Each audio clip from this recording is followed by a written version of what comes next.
Hi, it's me, Benjamin. You're on the Dreamy Tales Corner channel. Have a nice, relaxing time. Don't forget to subscribe to the channel and like this video. About 3 weeks ago, I flew to South Korea for a vacation with some buddies who live there. My wife didn't want to come along and said she'd be fine staying home to watch the house and our dog. I trusted her because she's a 40-year-old adult woman and figured she could handle feeding herself like a normal person, even though her cooking skills rival that of a houseplant. I was wrong.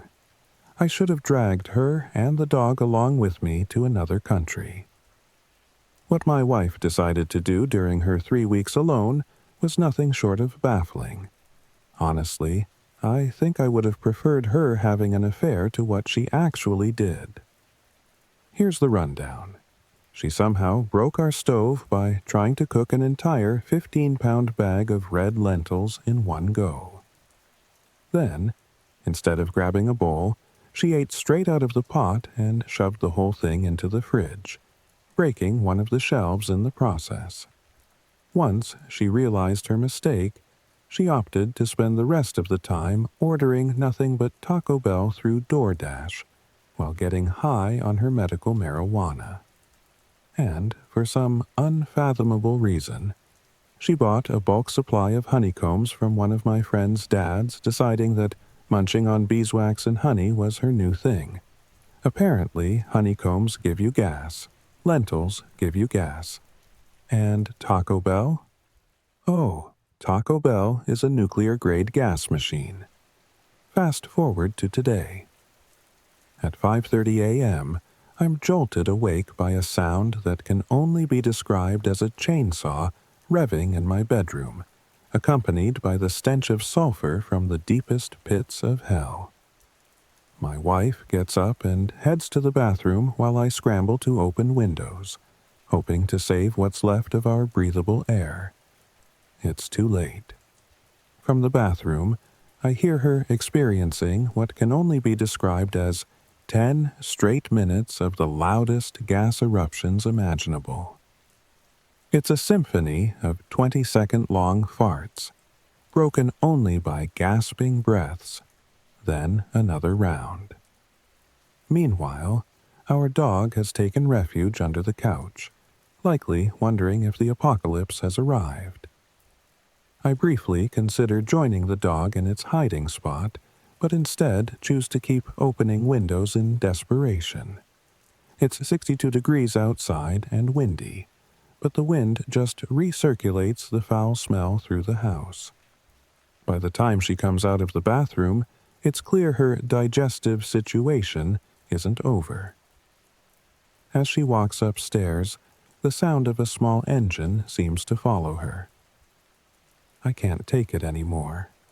I yell that I'm going out for breakfast at the diner and grab the dog, who eagerly follows me out the door. The poor pup clearly wants to escape too. Now, I'm sitting at the diner with the dog under the table.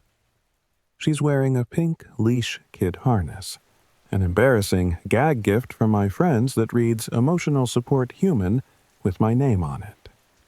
The waitress thinks it's some kind of weird inside joke. This is how my morning started. Here's hoping yours is less eventful and definitely less stinky. The next story reminds me of a similar incident that happened a few years ago where I work. I'm part of a team in a very security-conscious company. Think cautious to the extreme. Every couple of months, our security department runs phishing tests to keep employees sharp. We send out tempting emails from external addresses to see who might fall for it. If someone clicks, they don't lose their job, but they do get a stern talking to, which doesn't exactly help with career advancement. Because of this regular testing, our employees are pretty skilled at spotting and reporting suspicious emails. One-off phishing attempts are routine, and sometimes we'll deal with a small cluster of concerning messages. But a company-wide phishing attempt hitting every inbox at once? That's the kind of nightmare scenario we always prepare for. 2 weeks before the holidays, the worst-case scenario became reality. A gift card email was sent to every single employee, all at the same time. It was chaos in the security office. Nobody admitted to clicking the link, but over 2,000 reports flooded our Computer Emergency Response Team, CERT, inbox within hours. The phones didn't stop ringing either. This wasn't a subtle attack targeting a few employees. It was loud, aggressive, and audacious. Whoever was behind it didn't care about being noticed.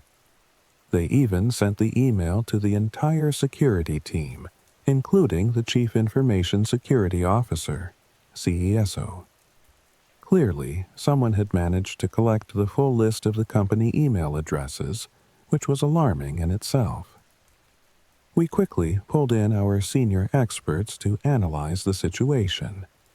Their initial findings: the attacker was likely extremely skilled. The emails didn't contain any obvious malicious code, no immediate contact with suspicious servers, and no clear triggers. Even more puzzling, the attached gift cards were genuine, actual, functioning gift cards. It was baffling. Our working theory was that this was a sophisticated long-term attack. Perhaps the goal was to plant something subtle, a time-delayed mechanism to extract data slowly and stealthily. This wasn't a simple case of industrial espionage. It felt like the work of a highly capable group, potentially even a state-sponsored operation. Since we couldn't find anything conclusive, we contacted other CERTs we collaborate with, including some government teams, to see if anyone had encountered a similar attack. Nobody had seen anything like it. With the holiday season approaching, vacations were canceled, and we went on high alert. These kinds of things tend to escalate when staffing is light, so we wanted to be ready for anything. After 5 intense hours of analysis, the CISO received a call that changed everything. It turned out the head of human resources had arranged a surprise holiday gift for all employees and had emailed gift cards to everyone in the company. They didn't realize it might spark a full-blown security incident. Our CISO immediately called off the emergency and, as a gesture of goodwill, forwarded an email he sent to the HR leader and copied the CEO, expressing his frustration in the most professional terms possible. He didn't use any unkind language, but his message left no room for misinterpretation about how he felt. To the CEO's credit, they ensured all the holiday plans for staff were restored, compensating anyone who had been affected. And, while the situation was stressful at the time, it served as a good reminder for the entire company. Sometimes, the most disruptive attacks can come from inside the organization. The next story is about how a couple of weeks ago, I found out that my wife had cheated on me 6 years ago. The way I discovered it was unexpected. Her sister told me when I visited her to check on how she was recovering after her surgery. During our conversation, she broke down and confessed that 6 years ago, my wife had told her about sleeping with her best friend after a night of heavy drinking. According to her sister, my wife had been deeply remorseful ever since. Hearing this was like a punch to the gut. I was with my daughter at the time, and as soon as I left her sister's house, I went to get a paternity test. I couldn't shake the fear that the worst-case scenario might be true. A week later, the results confirmed my worst fears. My daughter isn't biologically mine. From that moment on, my view of her completely changed. She no longer felt like my child, but more like a stranger. Armed with the test results, I confronted my wife that evening after our daughter had gone to bed. She immediately wanted to know who told me, but I refused to answer. It wouldn't take her long to figure out it was her sister. But I didn't care. I told her I wanted a divorce. She was devastated and begged me to reconsider, swearing that she had been faithful ever since and blaming the alcohol for her mistake rather than taking full accountability. I refused to believe her excuses. I kept my composure, holding back the urge to scream at her, as I didn't want to create unnecessary complications while the divorce proceedings were underway. Then came the bombshell. She threatened to fight for full custody of our daughter. That pushed me over the edge. I told her that I didn't want anything to do with someone who wasn't biologically mine and that she could keep our daughter. I would keep the dogs instead. 2 Labradors we adopted as puppies and had raised together for the past 8 years. She tried to convince me to stay involved, pleading that I was her father in every meaningful way. But at that point, my anger boiled over. I yelled at her to take her bastard and leave.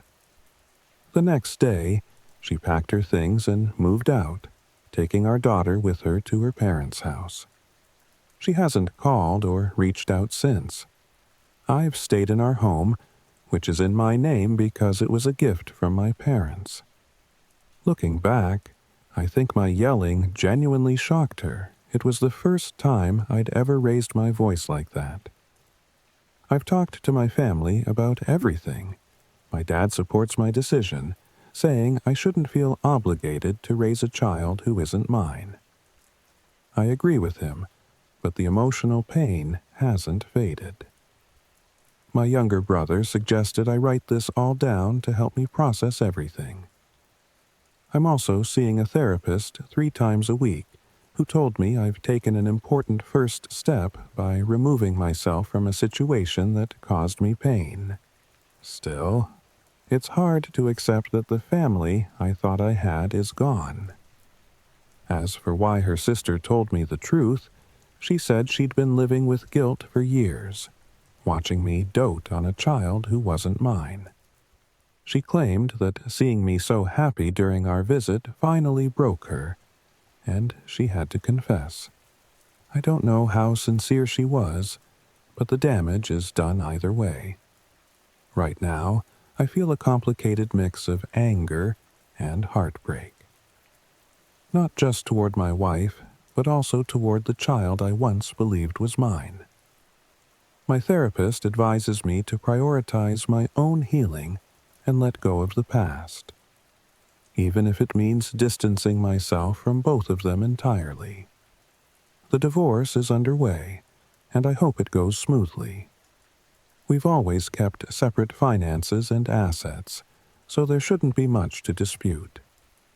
My lawyer assures me that the paternity test results will protect me if my wife tries to demand financial support for the child. For now, I'm just trying to take things one day at a time.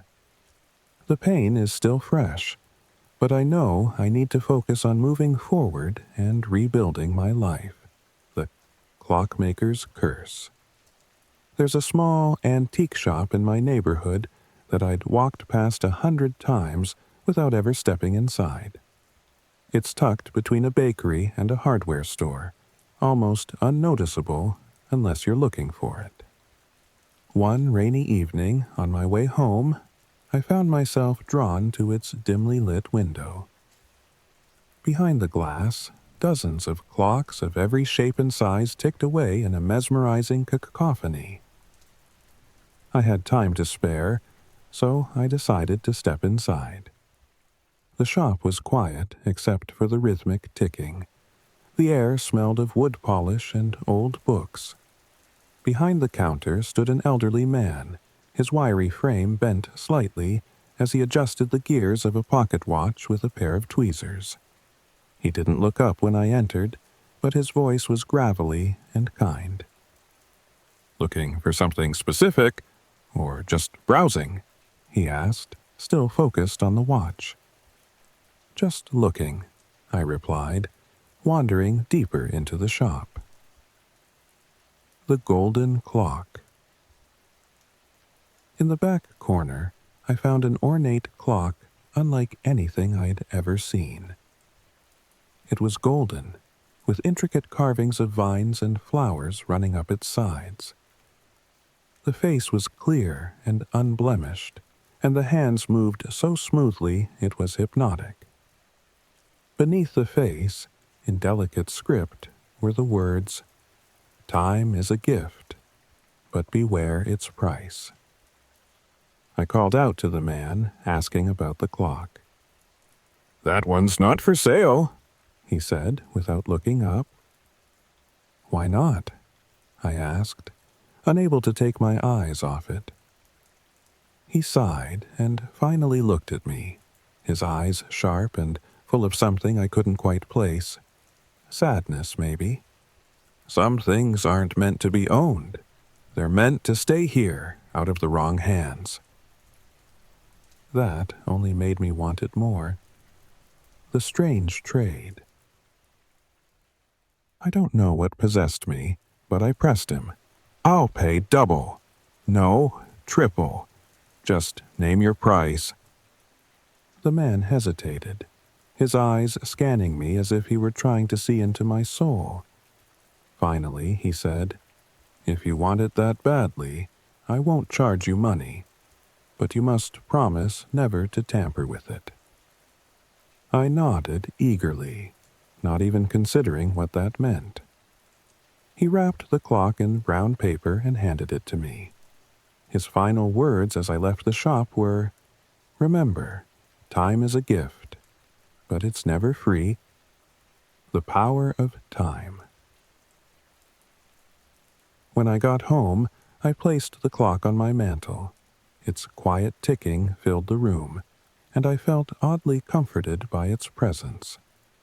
That night, I fell asleep with the sound of the clock echoing in my dreams.